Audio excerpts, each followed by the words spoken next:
Live from the world's capital markets, here are the latest financial headlines brought to you by News Factory.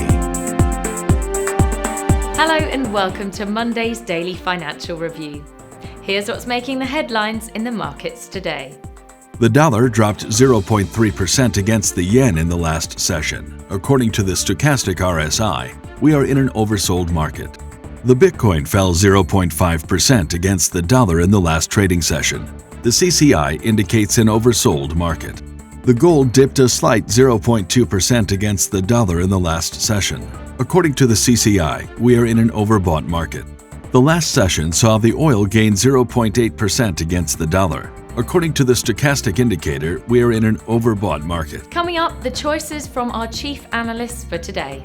U.S. energy firms this week cut oil rigs for the first time in 13 weeks after crude prices fell for 6 weeks in a row from late October to early December. JP Morgan, Barclays, and Deutsche Bank have told staff they can return to the office in England, joining a growing number of banks reopening their buildings after COVID-19 restrictions were eased this week.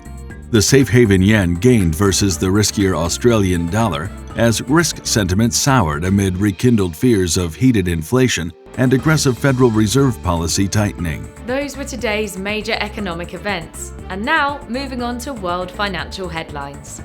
Japan's Jibun Bank Manufacturing PMI will be released at 030 GMT.